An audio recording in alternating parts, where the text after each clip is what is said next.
Hello, everyone, and welcome to the Juliette Lewis Show. I'm going to tell you today's a very special day for me. You know I say that all the time because all my guests are special. So that's why it's a special day for me.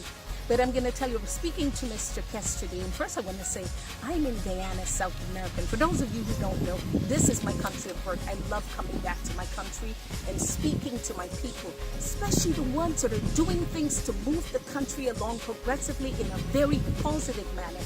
And I'm speaking to one of the young men here that is actually doing that. Mr. Kestradine, welcome to the show. Thank you very much. Yes.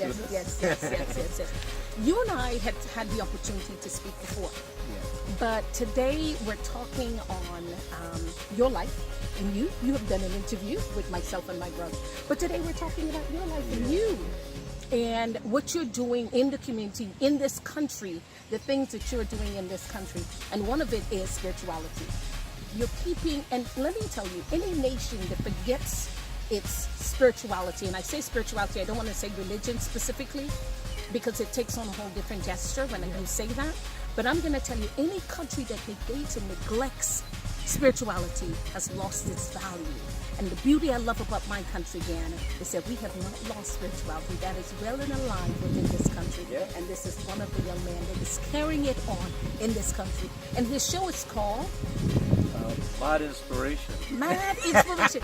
Before we get any further, I have to just reach out and just move this a little out. What is mad inspiration? Tell me what mad is. What's the definition of mad? Well, in Guyana we use the term mad, meaning something is unexplainable. Right. You're just like crazy. It's a new hip hop word. It's a new hip word. It's beyond normal. Yes. So you know what we talked about? I think you and I talked about the other day. Yes. Words that, no, I think it was somebody else. Words that the meaning of words, the words still exist, but the meaning and the definition of words are changing as we evolve as a community in this world, as human beings, as we evolve. Everything is changing. So now the word mad is cool. You know, you're hip, you're up, you know what's going on, you're on the ball. That's the word mad. Correct. And it's inspirational. Right. Mad about Jesus. Mad about Jesus. Mad about it. Yes. So tell me a little bit more about yourself. Yeah. Well, you are married with a family. Yes, I'm married. We just celebrated the 11th of this month, which is April. Right. We celebrated 20 years. 20 years. We have two children. The girl is 18. Yes. The boy is 16. Will be 17 in May. Wow. Good for you. And what inspired you to start Mad Inspiration?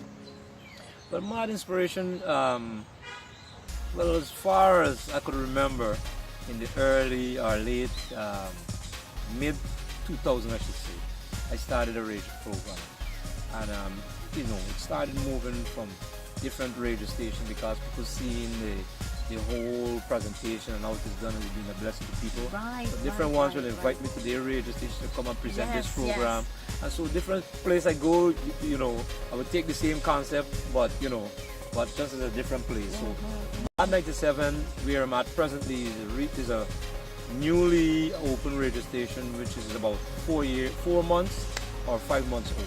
Oh wow! Yes. Wow. And so I recently moved over here, Okay. and so hence the name Mad, because they are Mad 97.5. Right. So you say, what, we're gonna do the inspiration because my program was Inspiration Morning Show. Right. So we just add the Mad to it to stay in line with the concept of the radio station.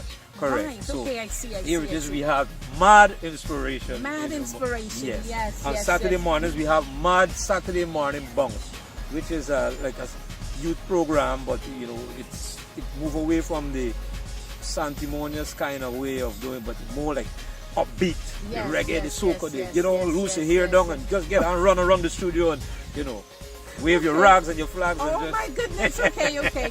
But we're going to get into it with Mr. Kestradine, and we're going to talk some more about his life. Because I want you guys to hear this, because you know what?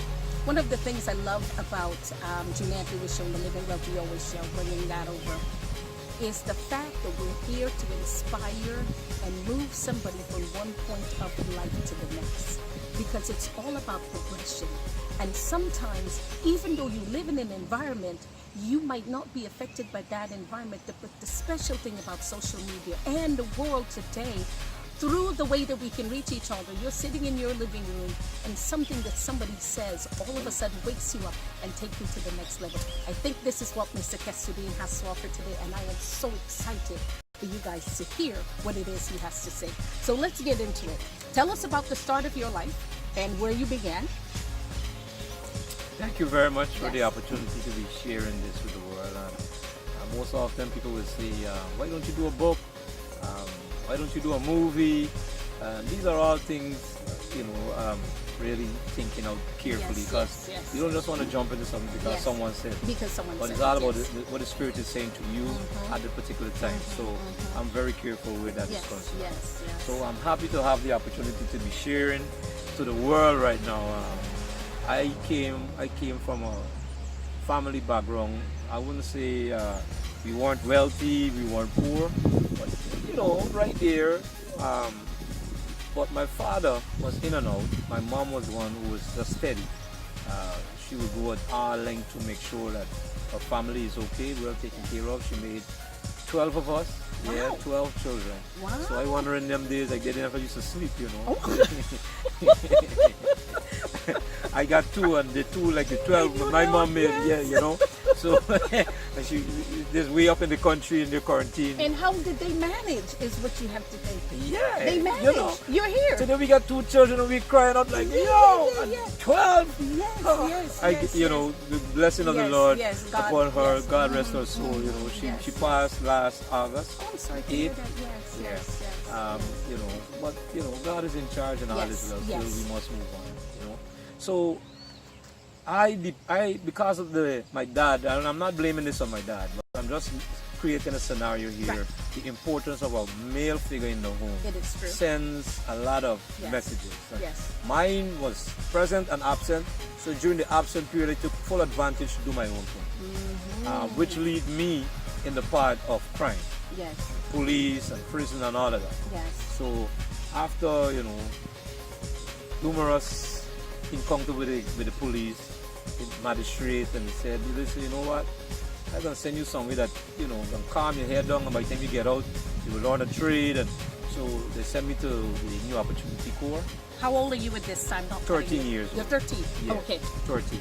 And so they sent me to the New Opportunity Corps, which is on the Essequibo Coast, whereas young people from the age 13 to 18, when you get out there, you're ready, take on a job or whatever. Manhood.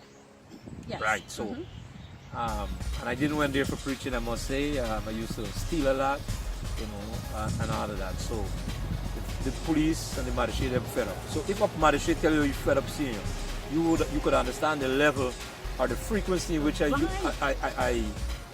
in the magistrate court or the police station that warrant such, words. So, they sent me 5 years. I was 13 at the time. So when they sent me there, I stayed over like the weekend. They sent me the Friday. They don't accept you until the Monday. So when I went to make it, I was just putting it together here, right? So they sent me and was told that they no longer accept or allow you to stay for 5 years. You could only stay up to 3 years. So the warrant that had 5 years had to go back and sign by the magistrate who signed it for the 5 years. So that took about 2 weeks. So what they did, they sent me back to the police station to wait the whatever it is that the magistrate will sign, right? So while I was there, the officers, they would take me out to clean the station and bring meals to the prisoner. So me being a very observant person, I always have, whenever I go into a building or any place, I always, check out my surroundings. Good or bad, I always to see, any danger or whatever, So I did that. I know the time the officers just go upstairs and take a drink in the night, what time the inspector comes in, what time the inspector goes out. And that was the Saudi police station I'm talking about here. Almost 13 years, I'm 47 now. So you could imagine the years. So your brain, you were a very smart young man and you did not realize the level of skill that you had. Right. Correct. Yeah, but just that I was using it for the wrong purpose, Yeah, I'm getting to that. So I didn't know that I would get away from the NOC and come back to rob the police station. Yeah. I didn't know all of that. I was just, me, observant and all of that. That is what I was doing, being observant. But I never thought to, it was never in the back of my head, when I go to this place, I'm going to escape and all of that. You escaped from the NLC. From where they sent you, which is a juvenile place for young people? At 13 years old. At 13 years old, yes. And then went back and worked the police station? Yes. God is good. Well, I can say he's good. You're sitting here in a different capacity. Yeah, because the police could have seen me and, shots fired and I get hit. That, Thank you. Yeah. Yes. Yeah, so I spent 1 week, to be exact, at this place. During the 1 week period. Somebody, I know you're hearing this. Yeah, this is not a movie. Listen to this video all the way through. Parents, even if you have to show it to your children, you have that child, a specific child that is troubled and you don't even know how to handle him or her. This is a good video to share with them to see what can happen to them, because a lot of times if they think somebody that was in the same path as they are can turn their life around and they can see that visually and hear it, that somebody has done so, it's encouraging to them because it tells them that they're not a loser and they're not a failure. Go ahead. Correct. Mm-hmm. Yeah, I mean, this is not a movie. Sometimes when I share this testimony in church, people say, what? For real? This is real life. And, so the warrant came back. It took me back to the NOC. I was accepted, Back again? Yeah, well, the warrant after the magistrate signed it to the 3 year. Oh, okay. It came back for me to go to the NOC. So for the 2 weeks period while it went back to sign and come again, I was at the station doing all these chores. Right. And I was soaking in all the different things about the station, not knowing what was going to happen later down, right? So that was innocent. So the warrant came. Well, it wasn't innocent, because what possessed you to do that? You just decided one day that you're going to go rob. Thank you for watching. This video will be continued next Wednesday.